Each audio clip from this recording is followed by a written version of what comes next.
So are you worried about competition within your industry? Would you go to a customer's house and if that customer said, oh, we've had a cheaper quote, would you be prepared to knock your price down a little bit?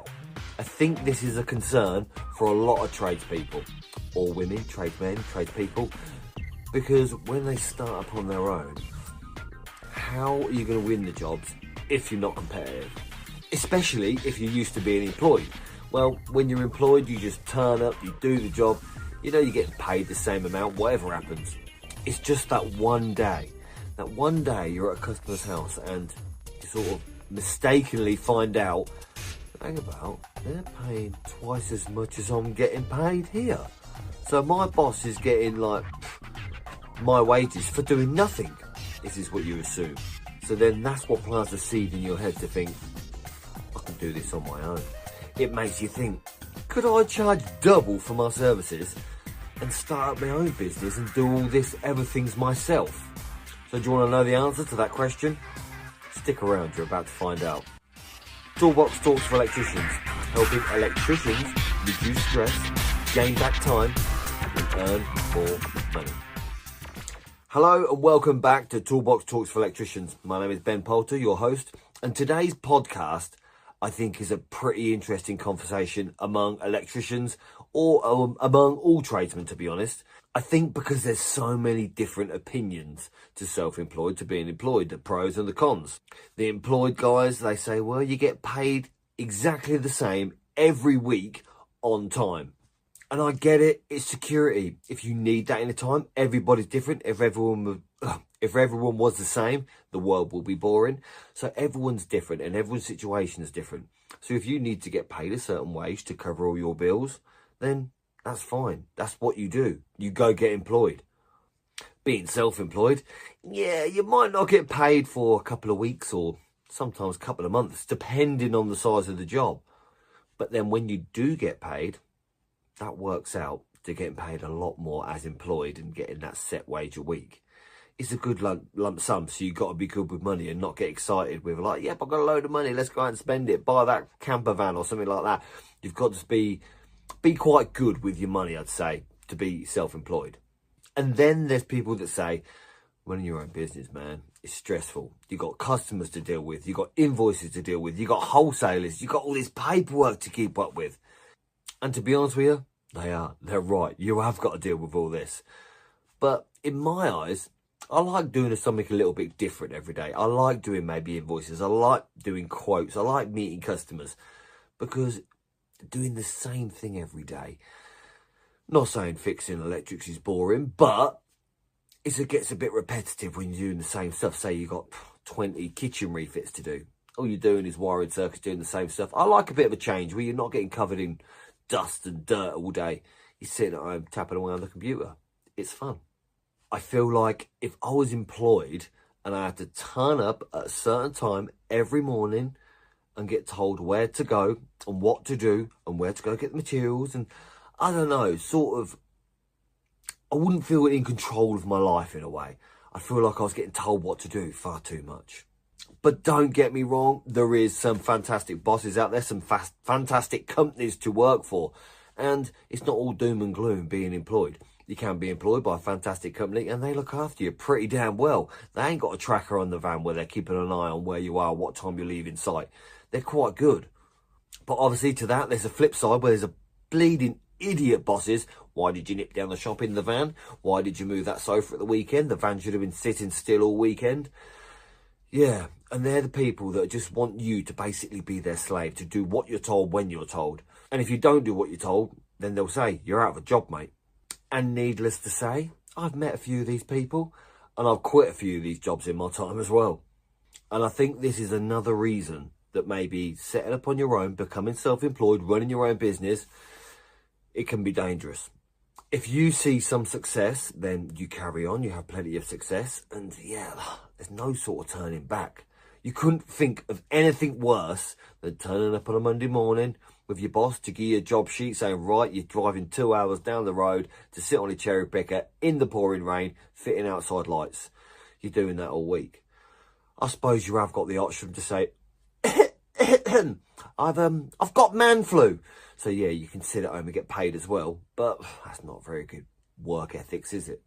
But like I say, I'm not trying to put being employed down. There's some good bosses out there, and everyone's scenario is basically different. If you need to work for a boss, like a lot of the time when you're starting out on your own, you think, right, I need to get on the mortgage ladder.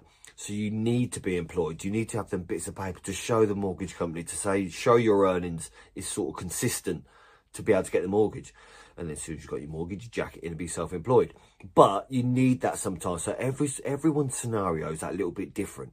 So in regards to being self-employed, let's say that you're self-employed and you've been called up by this builder to go out and quote to wire these 4 houses.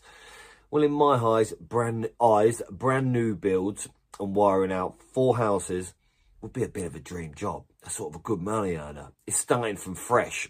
And as an electrician, you like to start things from fresh because you know that everything's going to be spot on because you're doing it all. And being a new build and being it so easy sort of thing, that'll probably more than likely reflect in the price as well.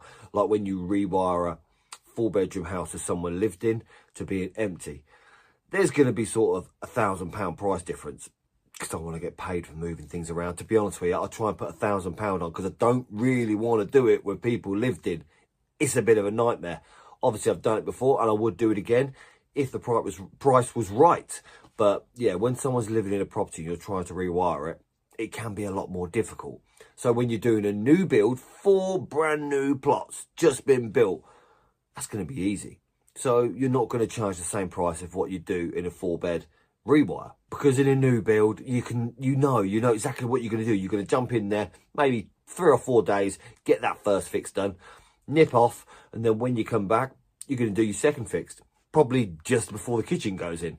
But the thing is, that builder has got your number from maybe Google. He hasn't been recommended at all, or you haven't been recommended.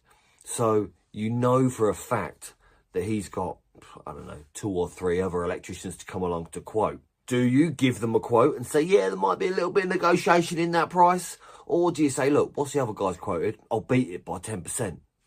And then you come across like a bit desperate and you don't want to do that. In my experience, that first initial meeting, you'll know whether you got the job or not. Make sure that you make the best impression you can when you first meet that builder. You go through every detail. You have a little list to say, right, smoke alarms. How many do you want? Do you want it every room or just enough to be in the hallway and the downstairs? What about downlights? Do you want downlights? Do you want TV areas? Do you want Ethernet points? You give them so much detail and you just make a brilliant impression when you're first doing the quote that you think, that you make them think, hang about, this bloke's a man for the job. He seems to know a lot about what he's doing.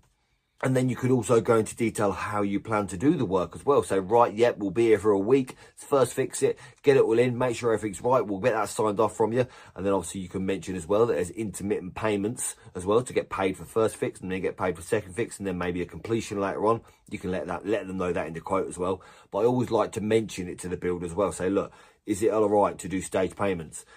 Because you don't know what's going to happen sometimes, whether the builder's going to run out of money. So you want to make sure you get some sort of payment off them. And I like to explain to a builder as well, to say, right, yeah, when you're boarding all the ceilings and boarding everything in where they'll put the lights in, the down lights in, I've wired them out. I'll draw a little map or a diagram so I know exactly where they are, so I know exactly where to cut my holes. So when your plasterer comes along, he can just skim it right over. Don't have to worry about the holes. Do not pull my cables through the holes, because I guarantee you they will pull them through all different freaking places, all different wonky places. It'll look rough. And then they'll have a go at you because the paint decorator's got to patch them holes up. So you just explain to them little things like that. Maybe tell them a story about someone that did it once before. Just to fill him full of confidence. Because all you want to do is let that guy know in his head, this guy's a man for the job. He's going to do the best job he can. And it'll make my life easier with other trades. Maybe even get into the conversation about what's being fitted. Maybe if it's air source heat pump, you want to know the load. Ask him technical questions because you want to know the load of what supply you need to put in, because obviously that will reflect in the cable sizes and what's going into the kitchen, how you would separate it up with the ovens, the hob, and maybe the under cupboard lighting, anything like that. How you would separate it up to make that house tip-top perfect, because that's what you need to sell the person in the first place. Because if they're getting, I don't know, 5 or 6 quotes from electricians, you need to stand out from the rest. A lot of people, they turn up with a with a clipboard. They might say, right, what was your quote? 5 grand. All right, mate, I'll do it for 4.5. Yeah, I don't know. If a builder's got any savvy about himself, he's not going to go with that bloke. If he does, his skin is a bit anyway. You want to let that builder know that you're exactly the electrician he's looking for. Perfect, hassle-free, efficient, and very, very professional. The only thing that will happen after that is the builder will. He'll get 3 or 4 quotes. He'll have to meet them, like he's programmed it in now. So he'll meet them and he'll get a quote off these other electricians, and it probably or will possibly could be cheaper than you. But then he'll ring you up and go, I've got another quote and it's sort of £1,000 cheaper. Can you match it? And this happens to me all the time. People have 3 or 4 quotes and they'll ring up and saying, yeah, I got another quote and it was cheaper. Could you match it? Well, why are you wasting my time calling me up? No, I'm sorry. My quote is my quote. And if you don't want me to do it, you've just told me you've got a cheaper one. Why don't you phone the guy up that give you the cheaper quote to say, right, mate, you've won the job? 9 times out of 10, because the bloke was a bleeding idiot and he didn't come across like you. He didn't seem to know what he was talking about. He didn't seem like they could work with him efficiently and get the job done professionally. This is why they're phoning you up, because they want you to come, because how you initially met them in the first place. You sort of got along with them, and that's the best way, I think, what happens with me all the time. I get along. I'm a chatterbox, as you may well know, so I can chat away to a builder for an hour or two while doing a few quotes, looking at the drawings, and you seem to grow to like them. They become friends, and they want to work with you. Not just you're good at what you do, they want you to work with them, but obviously they've got a budget, and they will try and knock you down £1,000. And the reason that I'm more likely to charge what I charge is because of what I've got to cover. My insurances, my licenses, my qualifications, my tools, the efficient and the kit I use sort of thing. It's my knowledge that you're paying for. It's not just me to turn up and do the job. And a lot of other people, what if they're not insured? So they can do it a bit cheaper because they're not paying out insurance. Hang about, well, they ain't got much kit. It's going to do a bit of a Billy Bod's job. So more than likely it's going to take them twice as long and do a bit of a rubbish job. So they haven't got the overheads that you've got. So I'm not going to knock a load of money off my quote